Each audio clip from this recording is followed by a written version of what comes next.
Jadi Bapak Ibu, kalau Bapak Ibu ingin berliqo dengan Allah, Bapak Ibu ingin bermuwajahah dengan Allah, ya, ini jalannya Allah berikan kepada kita sebagai wasilah untuk bisa kita wusul kepada Allah. Tempuhlah jalan ini supaya kita betul-betul usul kepada Allah sebelum roh itu melepaskan cangkangnya, sebelum kita meninggalkan alam dunia ini. Jadi menemui Allah itu di waktu hidup nih Bapak Ibu, ya. Jangan tunggu Israel datang, jangan tunggu kematian itu sampai, ya.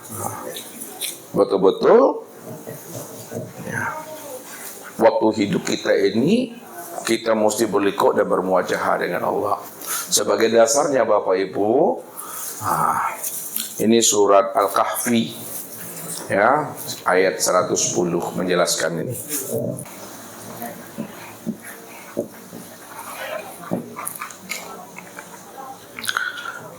Faman kana yarju liqa'a rabbih falyamal amalan sholiha wa la yusyrik bi ibadati rabbi ahada. Faman kana yarju liqa'a rabbih, maka barang siapa yang ingin, yang roja, berharap, ya, punya azam yang kuat, ya, niat yang lurus untuk liqo kepada Robnya, untuk berjumpa, bersua dan bertatap wajah dengan Tuhannya, maka sebagai wasilah untuk bisa usul liqo dengan Allah itu, falyamal amalan sholiha, maka hendaklah dia itu melakukan amal-amal soleh. Amal soleh itu betul-betul amal yang berkekalan, ya.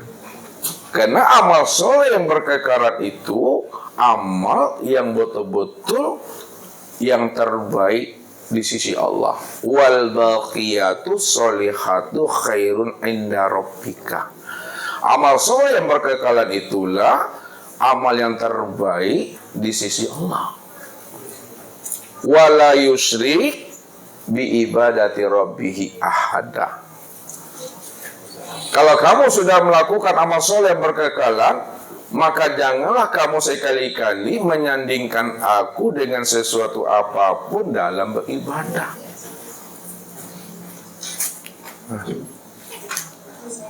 Jikalaulah amal soleh itu adalah wasilah bagi kita untuk bisa usul kepada Allah, mana yang dikatakan namanya amal soleh? Ini mesti tahu.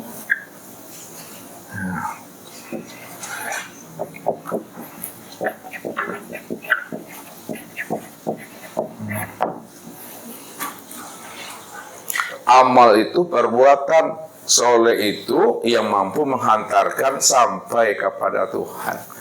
Jadi amal soleh itu suatu amal, suatu perbuatan yang akan menghantarkan kita liqo sampai kepada Allah itu namanya amal soleh. Lalu apa syaratnya suatu amal itu dikatakan adalah soleh?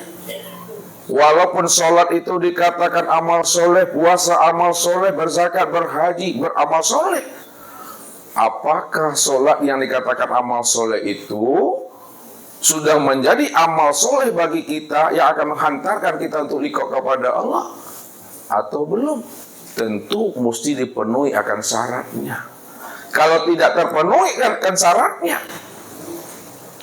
tetap amal itu dikatakan amal soleh, namun bagi yang mengerjakannya belum dikatakan amal soleh. Amal salah, itulah orang yang rajin beribadah itu. Lalu apa syarat amal soleh? Syarat amal soleh itu 3. Kurang salah satu dari yang 3 ini, itu belum dikatakan amal soleh, tapi amal toleh. Ini syaratnya.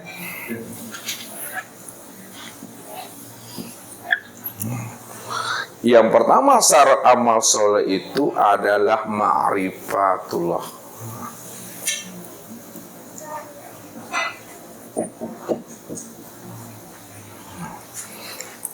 Yang kedua, amal soleh itu adalah ikhlas.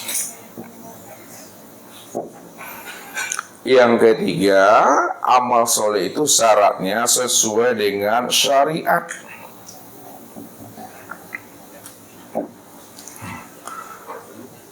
Inilah syarat suatu amal itu dikatakan soleh. Apa maksudnya? Suatu amal itu dikatakan soleh. Yang pertama adalah ma'rifatullah. Kita wajib mengenal Allah lebih dahulu. Awaludin ma'rifatullah.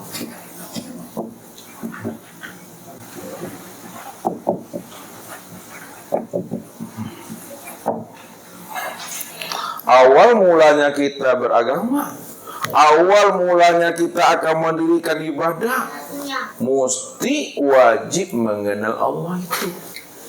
Jadi mengenal Allah Bapak Ibu bukan hanya sebatas mengenal nama, tapi betul-betul kita mengenal diri yang punya nama. Kenapa? Karena al-ismu wal musamma wahid.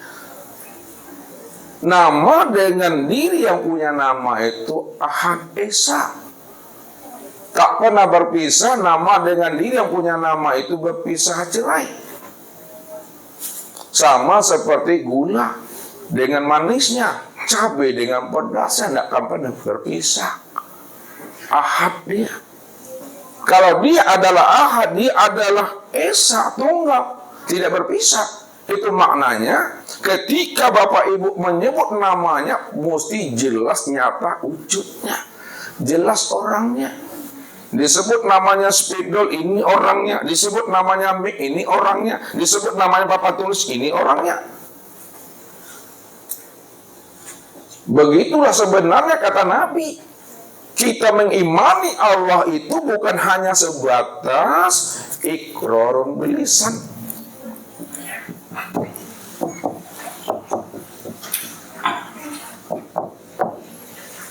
Bukan hanya sebatas mengikrarkan, mengucapkan, melapaskan di lisan ini. Bukan pula hanya sebatas tasdiqu biqalbi, mentasdiqkan, membenarkan di hati. Tidak pula hanya sekedar wal amalu bil arkan.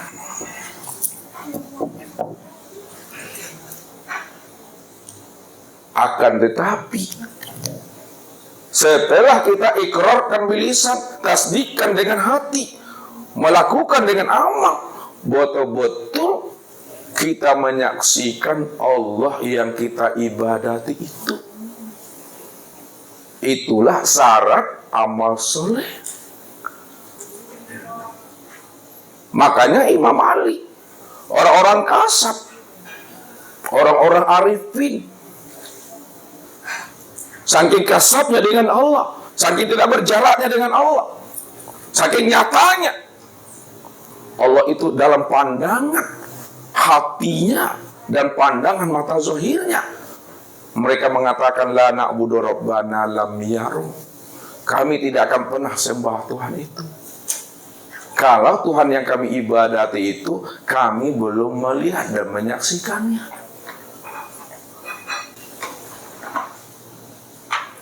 Maka setelah kami melihat dan menyaksikan Tuhan yang kami sembah itu, barulah kami akan melakukan namanya pengabdian. Jadi begitulah sebenarnya mengimani Allah yang kita yakini selama ini. Apakah kita telah melihat orang yang bernama Allah itu atau belum? Atau sebatas kita ini ikrarun bilisan saja, berimajinasi dengan Allah.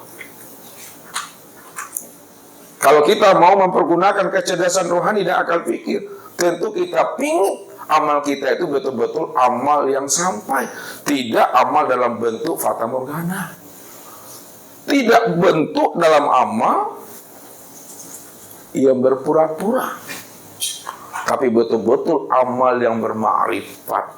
Karena Allah itulah ruhnya dari setiap ibadah. Allah itulah nyawanya dari setiap ibadah. Kalau kita beribadah, sholat kita gak ada harumnya, itu adalah ibadah yang mati.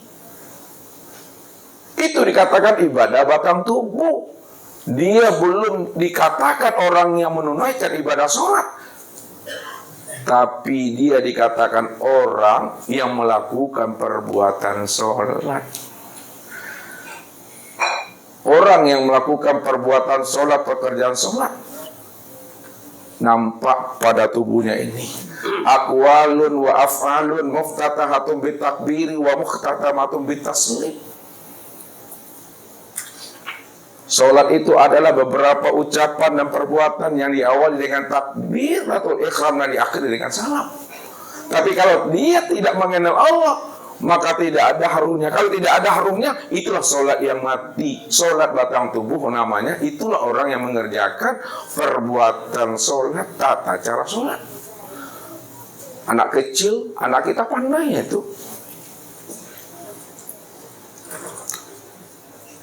Makanya jikalau sholat kita itu ada harumnya, sholat kita itu betul-betul ada nyawanya, maka wajib kita itu bermakrifat kepada Allah. Lalu bagaimana jalan untuk bermakrifat kepada Allah? Bagaimana untuk berliku dengan Allah, berjumpa dengan Allah? Apa perlu Bapak Ibu mencari Allah itu ke dalam gua, ke dalam hutan belantara? Tak perlu Bapak Ibu. Namun carilah Tuhan itu ke dalam diri ini. Makanya orang-orang arif billah selalu dia menyampaikan kaji itu dengan kias dan bahasa syair dan pantun. Jadi bukan Pak SBY saja yang pandai berpantun, Bapak Ibu. Ustaz pandai juga cie-cie-nya tuh. Ya, tidak susah mencari bilah-bilah itu ada di dalam bambu. Tidak susah mencari Allah. Allah itu sudah wujud dan nyata pada batang tubuh. Maka inilah maksudnya Nabi hantarkan pemahaman kita untuk mencari Tuhan itu pada diri. Tapi siapa yang tidak mau ikrar menyentar Tuhan ke dalam dirinya, maka dia tidak akan pernah berjumpa dan bersubuk dengan Allah. Dia berada dalam kesesatan yang amat jauh. Man talabal maula bi ghairi nafsin faqad dolalan baida. Siapa yang ingin mencari aku di luar daripada dirinya, maka sungguh dia telah berada pada kesesatan yang sangat jauh, kata Rasulullah. Takkan pernah Bapak Ibu berjumpa dan bersua itu. Kenapa mesti mencarinya itu pada diri? Kenapa mesti meniliknya ke dalam diri? Karena diri Bapak Ibu itulah rahasia tempat memandang nyatanya diri Allah itu. Makanya Nabi jelaskan apa? Arafun nas man arafu li nafsi. Orang yang makrifat, yang betul-betul makrifat adalah orang yang mampu menilik dan menyentar serta mengusai-ngusai akan tabir rahasia dirinya itu. Dikuyak-kuyaknya dirinya, dicabik-cabiknya diri itu, dicancangnya diri itu, sampai tak nampak lagi dirinya itu. Di situlah dia akan berjumpa dan bersua dengan Tuhan itu. Jadi wajib Bapak Ibu, di atas wajib untuk mencari dan menemui Allah itu mesti menilik ke dalam diri ini.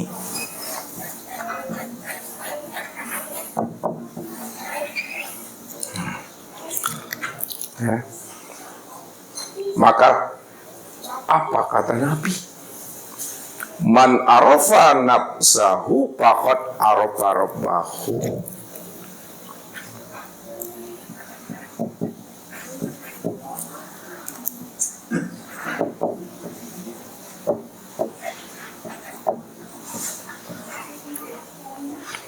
Siapa yang mampu mengenal akan rahasia dirinya, pasti dia mampu mengenal akan Robnya. Makanya kita mesti tahu dulu siapa diri kita ini yang sebenarnya.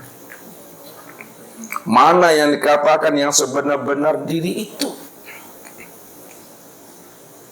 Sesungguhnya yang dikatakan yang sebenar-benarnya diri itu adalah hayat.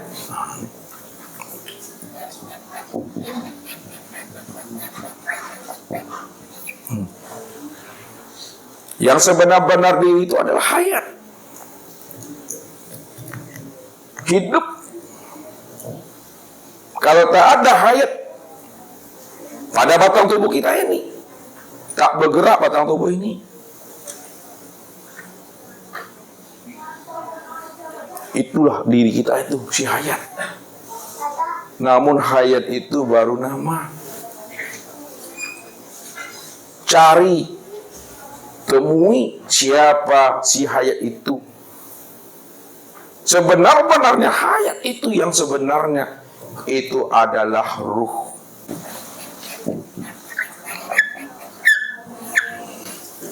Ruh itulah yang hayat itu. Makanya ruh itu artinya rahasia wujud hu. Rahasia wujud Allah. Rahasia wujud aku.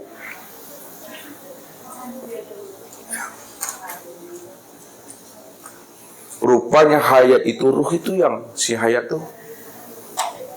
Dah kenal Bapak Ibu bahwa yang si hayat itu ruh. Senter lagi ke dalam. Siapa ruh itu yang sebenarnya?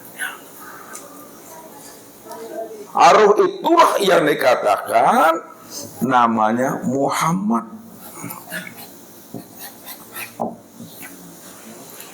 Ruh itu yang dikatakan namanya Muhammad.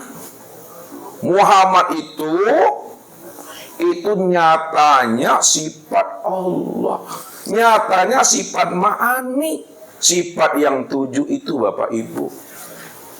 Mana yang dikatakan ruh itu sifat Allah, sifat ma'ani yang disebut namanya Muhammad. Ini yang wajib dipahami. Bahwa sifat Allah yang 7 yang nyata pada ruh yang disebut namanya dengan Muhammad itu, inilah Bapak Ibu.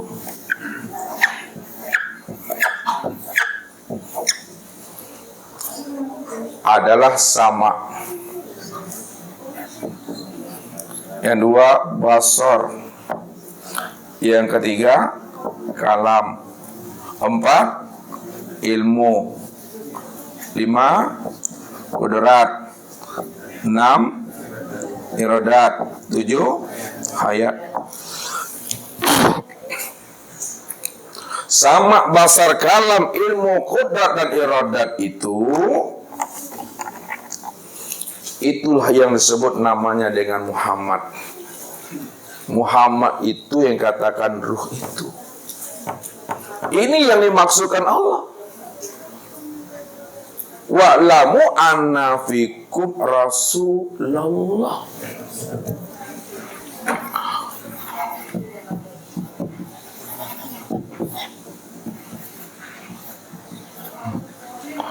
Ketahuilah olehmu, sesungguhnya pada dirimu itu, di dalam dirimu itu ada Rasulullah.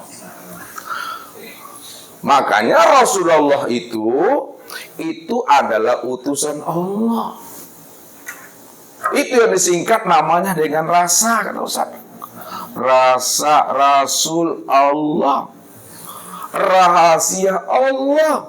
Itu juga orang itu.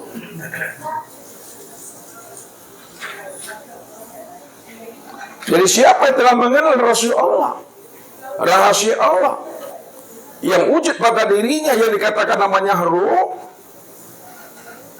itulah dia memahami ruh itu yang Muhammad. Muhammad itulah yang nyatanya sifat ma'ani, sifat yang 7 itu. Sama, basar, kalam, ilmu, kudrat, iradat, dan hayat itu.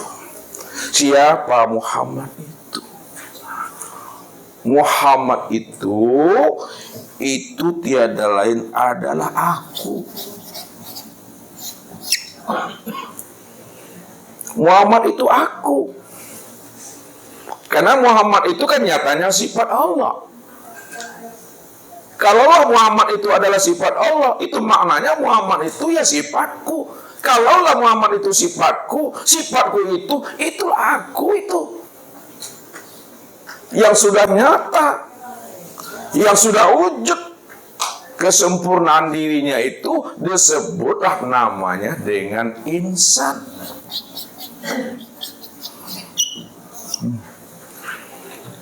Maka jangan ditolak, jangan diingkari bahwa insan itulah wujud nyataku yang terlihat secara nyata, senyata-nyatanya, dengan pandangan mata zahir, dengan pandangan mata hati.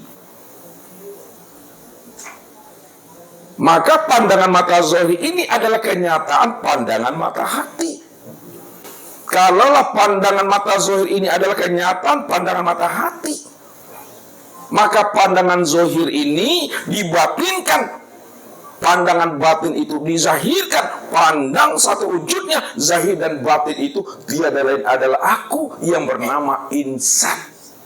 Al-insanu sirri wa ana sirruhu.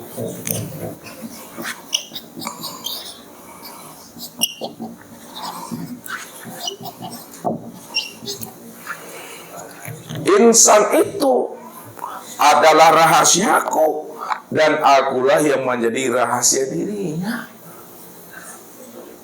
Nyanya tuh insan. Aku yang insan tuh. Insan tuh aku. Engkau tuh aku tuh engkau. Anta, ana anta. Walaupun sebutannya dua, penjabarannya dua, penyampaiannya dua kata-katanya, namun hakikat penyampaian dua itu hakikatnya satu juga orangnya. Dari mana kita paham satu juga orangnya? Kita paham bahwa yang satu itu orangnya tiada lain, karena Allah itulah yang ahad. Allah itu cuma yang ada, Allah itu cuma yang wujud, Allah itu cuma yang esa. Esanya adalah tunggal, tunggalnya tiada berbilang. Apakah ada sesuatu selain daripada dirinya? Tidak. Jikalau tidak ada sesuatu selain daripada dirinya, maka dirinya itulah yang dikatakan diri yang awal. Sebelum adanya surga, sebelum adanya neraka, sebelum ada namanya aras, kursi dan mahfuz, sebelum adanya langit dan bumi, sebelumnya itu akulah yang awal itu. Wal awalu wal akhiru wal zahir wal batin. Huwa, akulah yang diri yang awal tuh. Kalau aku adalah diri yang awal, maka aku pula diri yang akhir. Dan aku pula lah diri yang zahir, dan aku pula lah diri yang batin. Makanya untuk melihat aku yang awal ini, maka memandangnya kepada yang akhir. Kenapa untuk memandang yang awal lihatnya kepada yang akhir? Karena yang akhir inilah kenyataan daripada yang awal. Kalau yang akhir itu kenyataan yang awal, patrikan di dalam diri. Yang akhir itulah yang sebenar-benarnya yang awal. Kalaulah yang akhir itu yang sebenar-benarnya yang awal, yang akhir itulah yang awal itu. Dan aku juga yang zahir. Untuk memandang yang zahir, lihatlah kepada yang batin. Kenapa untuk memandang yang batin lihatnya kepada yang zahir? Karena yang zahir itulah kenyataan yang batin. Kalaulah yang zahir ini kenyataan yang batin, maka yang zahir inilah sebenar-benarnya yang batin. Kalaulah yang zahir itu sebenar-benarnya yang batin, yang zahir itulah sesungguhnya yang batin itu. Itulah maknanya, walaupun aku batin, batinku telah wujud dan nyata pada segala yang zahir. Disitulah letaknya aku bersembunyi di dalam terang itu. yang bisa melihat dan menyaksikan diriku, yang bersembunyi di dalam wujud, yang bersembunyi dalam terang, adalah kekasihku, karena dialah yang merindui akan aku. Yang tidak bahagian daripada kekasihku, dia tidak akan pernah akan menjumpai akan kekasihnya itu. Sekarang Allah itu Bapak Ibu, apakah Allah itu masih batin atau Allah itu telah zahir dan nyata dia? Sudah nyata, sudah zahir, atau masih dalam keadaan batin, masih di awang-awang? Sudah nyata Bapak Ibu. Maka nyatanya itulah sempurna, disebut namanya dengan insan. Insan itulah yang aku tuh. Aku tuh yang Muhammad tuh. Muhammad itu adalah rahasiaku, ruh. Ruh itu adalah hayat. Yang hayat itu yang diriku. Tilik ke dalam itu. Makanya orang yang telah mengenal akan rahasia dirinya tidak lain adalah aku. Faqad arafa rabbahu. Ketika itulah dia telah mengenal akan Tuhannya. Ketika itu Bapak Ibu mengenal Tuhan. Siapa yang telah mengenal aku bunuh dirinya.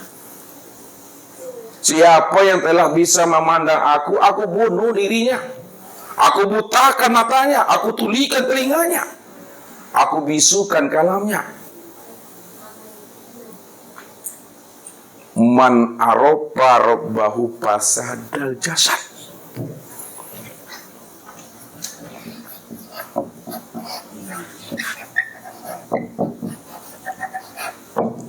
Siapa yang telah mengenal Tuhan, siapa yang telah mengenal Allah, bahwa Allah itu, Tuhan itu yang wujud, Tuhan itu yang sama, Tuhan itu yang basar, yang kalam, yang ilmu, yang kudrat, yang iradat, dan yang hayat. Ketika itu fasadal jasad, karamlah dirinya.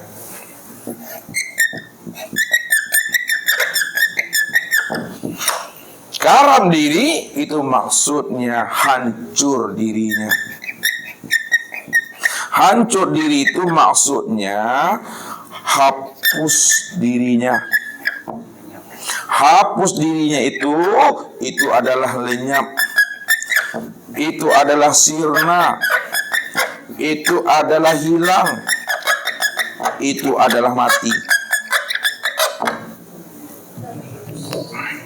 Apa maksudnya? Karam, hancur, hapus, lenyap, hilang, mati. Tidak lagi terpandang akan dirinya itu.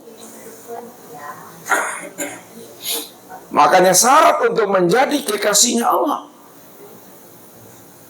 mesti dibunuh oleh Allah dahulu. Innal abdi iza ahbabtuhu qataltuhu. Sesungguhnya hambaku, kekasihku itu yang bernama Muhammad itu, yang disebut insan itu, apabila aku mencintainya, aku mengasihinya, aku jadikan dia belahan jiwaku, qataltuhu, maka aku bunuh dirinya. Ketika dirinya telah aku bunuh, aku matikan dirinya, aku butakan dirinya, aku tulikan dirinya, aku bisukan dirinya. Wa ana dia tahu, maka akulah pengganti daripada dirinya itu. Makanya kesempurnaan tiada itu adalah ada. Kesempurnaan tiada itu adalah ada.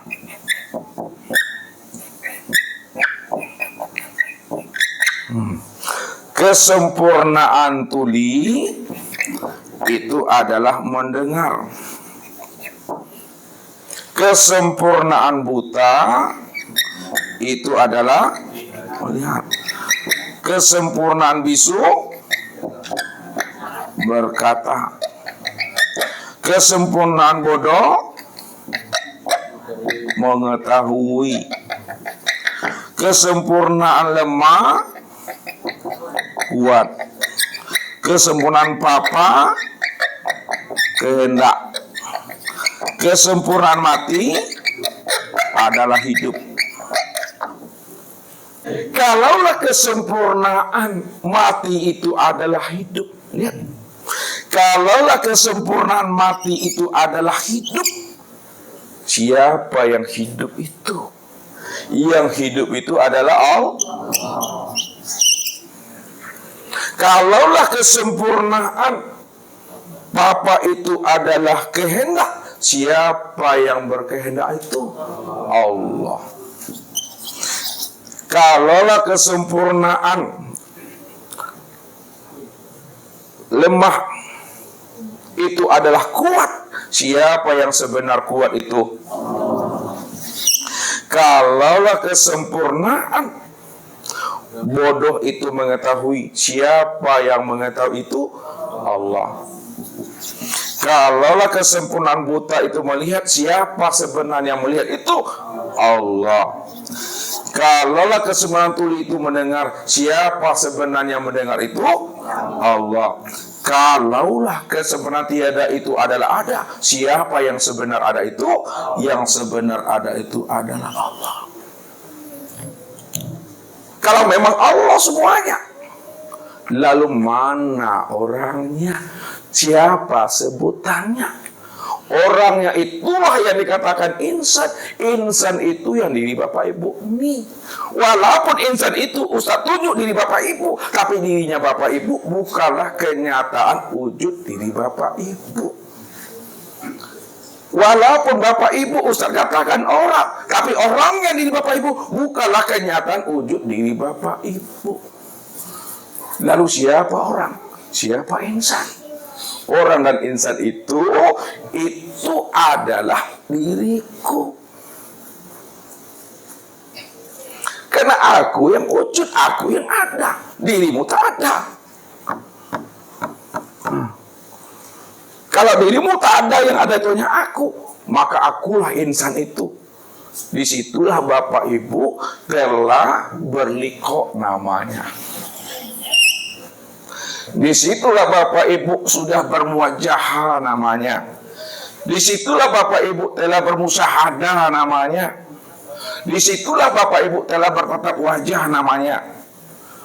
Berarti mencari Allah itu, menemui Allah itu, bukan seperti kita menemui akan sahabat kita. Kalau kita menemui sahabat kita dari majelis sahabat kita di Panam, ancong-ancong mereka kepada nama. Bukan seperti itu menemui Allah.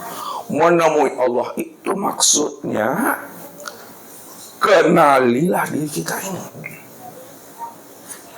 Kalau kita dah kenal diri kita ini, tiada lain adalah dirinya, wujud dirinya. Kenyataan dirinya itu adalah dia. Maka ketika itu Bapak Ibu telah berjumpa, itu dapat sobok nama itu Bapak Ibu. Jadi kenali diri kita ini. Tapi kalau Bapak Ibu masih menjadi orang juga baru, yang orang tuh Bapak Ibu juga tidak akan sobok tuh. Jadi makna berjumpa, makna bersua, makna bersobok itu setelah kita muncul kesadaran Tuhan itu sebenarnya. Muncul kesadaran Tuhan itu maknanya hanya dialah yang wujud, dia yang bersifat. Kita tidak wujud dan kita tidak bersifat. Kita tidak pernah ada sejak mula jadinya. Sejak mula jadinya kita tidak pernah ada. Kapan? Sejak Allah itu wujud, sejak itulah kita tidak pernah ada. Kalaulah sejak mula adanya diri kita tidak pernah ada, Allah lah sejak mula adanya yang pernah ada, maka diri kita inilah orang yang ada itu yang sebenarnya. Diri kita inilah wujud yang sebenarnya itu yang bernama Allah. Zahir batin. Zahir batin Bapak Ibu. Zahirnya Allah, batinnya juga Allah. Sempurnalah zahir batinnya Allah itu yang disebut namanya insan. Balik lagi ke situ perginya. Ya, insan itulah kesempurnaan untuk memandang wujud secara nyata dan jelas kata Tuhan. Itulah maknanya sudah berjumpa. Kalau sudah berjumpa Bapak Ibu, tidak ada pula kata-kata berlikok lagi. Tidak ada kata-kata berjumpa dan bersua lagi. Kata-kata liko, kata-kata berjumpa, kata-kata bersua itu adalah kalimat dan kata untuk menghantarkan kita kepada makna yang dituju yang sebenar-benarnya. Kalau kita paham kepada makna yang dituju yang sebenar-benarnya adalah dirinya, maka ketika itu hilanglah kata-kata liko itu. Hilang kata-kata berjumpa dan bersua itu. Kata itu hanya untuk menghantarkan kita kepada paham makna yang sebenarnya. Kalau dah sampai kita kepada paham yang sebenarnya, tak ada kata-kata itu. Itu yang dikatakan kata yang tiada terkatakan lagi. Kata yang tiada boleh diungkapkan dan diuraikan lagi. Diam 1000 kata. Hening di dalam keheningan itu. Man arafallah fahuwallah. Siapa yang telah mengenal Allah? Allah itu yang wujud dan Allah itu yang hayat. Bahwa Allah, maka yang wujud itu, yang hayat itu, itulah dia tuh. Orangnya ini, orangnya nih ha. Bukan diri Bapak Ibu. Balik lagi usaha itu, bukan diri Bapak Ibu. Akan tetapi adalah diri yang maha ada itu. Diri yang maha nyata itu, diri yang maha wujud itu yang sebenar-benarnya. Itu maknanya secara hakiki itu. Ini syaratnya amal soleh. Kau sampai peraksian kayak aku mah. Itu udah makrifat tuh Bapak Ibu. Ini kuncinya. Makanya kalau tidak makrifat, tidak dikatakan amal soleh. Pandai-pandai kalau ladang sih begitu Bapak Ibu. Ya, kepara rajin ke ladang kue, tapi tidak ada hasilnya pulang dari ladang, pulang dari parak tu dah. Lah itu parak tu. Akak kabun, akebun kata aku. Itu yang dikatakan itu. Kamin min hasubin sholati atahu wan nasab. Berapa banyak orang yang mendirikan ibadah sholat, tapi dia tidak mendapatkan apa-apa dari ibadah sholatnya ya. Tidak pernah dia mendapatkan apa-apa dari ibadah sholatnya. Melainkan kata Rasul at-ta'abu wan nasab. Hanya rasa capek, letih, panik sih yang dapetnya. Itu yang maksud. Kaladang kue, ke parak kue, ke kabun kue, tapi hasilnya tak dapat.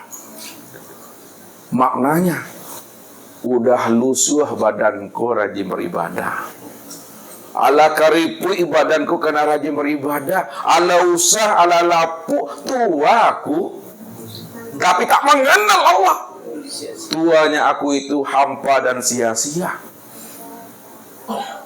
Tak memberikan nilai faedah. Itu mesti pahami. Makanya Nabi katakan apa? Sayati zamanun yusalluna wala yusallin. Berapa banyak nanti orang yang mendirikan sholat, tapi sebenarnya dia belum sholat. Dia baru sebatas mengerjakan fiil perbuatan sholat. Tubuhnya ini yang berdiri ruku, i'tidal, sujud dan duduk serta salam kiri kanan melenong ke kanan ke kiri. Tapi dia belum dikatakan sholat. Apa sebabnya? Karena dia tidak mengenal akan Allah.